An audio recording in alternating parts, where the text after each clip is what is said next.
यह मोह क्या है, उससे इतना दुख पैदा होता है, फिर भी वह छूटता क्यों नहीं?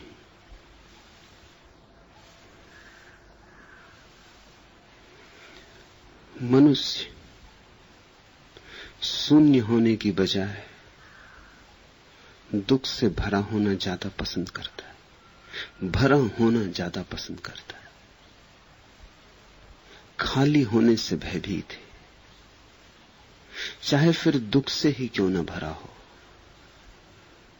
सुख न मिले तो कोई बात नहीं, दुख ही सही, लेकिन कुछ पकड़ने को चाहिए, कोई सहारा चाहिए। दुख भी न हो तो तुम शून्य में खोने लगोगे।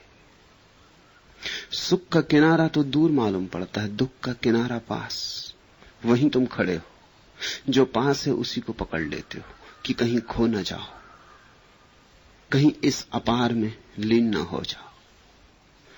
कहते हैं ना, डूबते को तिनके का सहारा। दुख तुम्हारा तिनका है,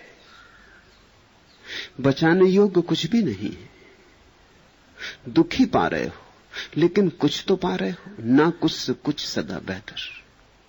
इसलिए जान जान के भी आदमी दुख को पकड़ लेता है।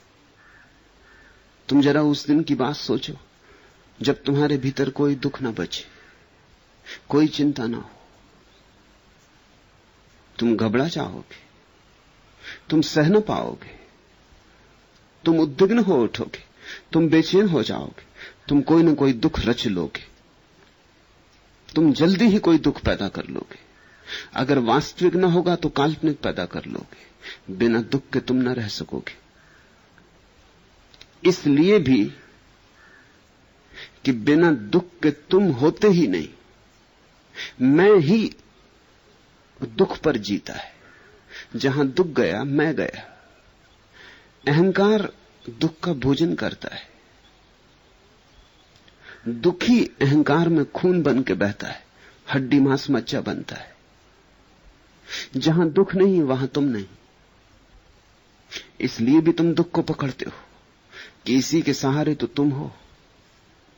तुमने कभी ख्याल किया, तुम अपने दुखों को बढ़ा चढ़ा के कहते हो,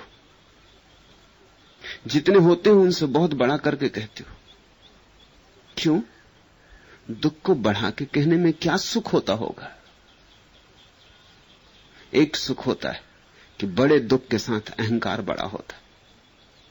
छोटी मोटी बीमारियां छोटे मोटे लोगों को होती, बड़ी बीमारियां बड़े लोगों को होती। छोटे मोटे दुख, दो कौड़ी के दुख कोई भी भोग लेता है। तुम महंगे दुख भोगते हो, तुम्हारे दुख बहुत बड़े, तुम दुखों का पहाड़ ढोते हो। तुम कोई छोटे मोटे दुख से नहीं दबे हो, तुम पर सारी दुनिया की चिंताओं का बोझ है। तुम अपने दुखों को बढ़ा करके बताते हो, तुम बढ़ा चढ़ा के बात करते हो। अगर कोई तुम्हारे दुख को छोटा करने की कोशिश करे तो तुम उससे नाराज होते, तुम उसे कभी क्षमा नहीं करते। आदमी बहुत अद्भुत है।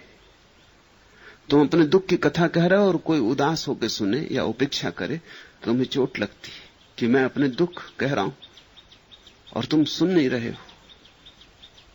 तुम्हें चोट इस बात से लगती है कि तुम मेरे अहंकार को स्वीकार नहीं कर रहे हो। मैं इतने दुखों से दबा जा रहा हूं, तुम्हें इतनी भी फुर्सत नहीं।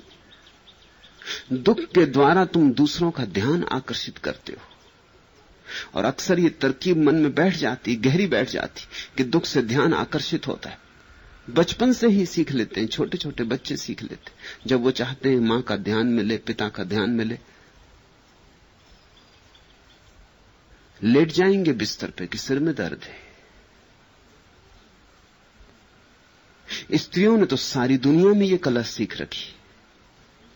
मैं अनेक घरों में मेहमान होता था, मैं चकित होकर देखता था कि पत्नी ठीक थी, प्रसन्न थी, मुझसे ठीक ठीक बात कर रही थी। उसके पति आया और वो लेट गई, उसके सिर में दर्द है। पति से ध्यान को पाने का यही उपाय है। सिर में दर्द हो तो पति पास बैठता है, सिर में दर्द ना हो तो कौन किसके पास बैठता है। और हजार काम है। और एक बार तुमने ये तरकीब सीख ली कि दुख से ध्यान आकर्षित होता है तो आदमी कुछ भी कर सकता है।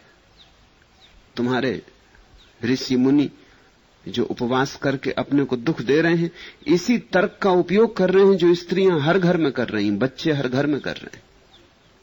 किसी ने 30 दिन का उपवास कर लिया, तुम चले दर्शन करने, उसने दुख पैदा कर लिया है, उसने तुम्हारे ध्यान को आकर्षित कर लिया, अब तो जाना ही होगा। ऐसे और 1000 काम थे, दुकान थी, बाजार था, लेकिन अब मुनि महाराज ने 30 दिन का उपवास कर लिया, तो अब तो जाना ही होगा। भीड़ बढ़ने लगती, लोग कांटों पे लेटे, सिर्फ इसीलिए कि कांटों पे लेटे तभी तुम्हारी नजरें उन पे पड़ती। लोग अपने को सता रहे हैं, धर्म के नाम पर लोग 1000 तरह की पीड़ाएं अपने को दे रहे हैं, घाव बना रहे हैं। जब तक तुम्हारे मुनि महाराज बिल्कुल सूख के हड्डी हड्डी ना हो जाएं, जब तक तुम्हें थोड़ा उन पर मांस दिखाई पड़े, तब तक तुम्हें शक रहता है कि अभी मजा कर रहे हैं, अभी हड्डी पे मांस है। जब मांस बिल्कुल चला जाए, जब वे बिल्कुल अस्थि पंजर हो जाए, तुम कहते हो हां यह है तपस्वी का रूप। जब उनका चेहरा पीला पड़ जाए और खून बिल्कुल खो जाए। एक बार कुछ लोग अपने एक मुनि को मेरे पास ले आए थे, उनकी हालत खराब थी, लेकिन भक्त मुझसे कहते थे, कह के गए थे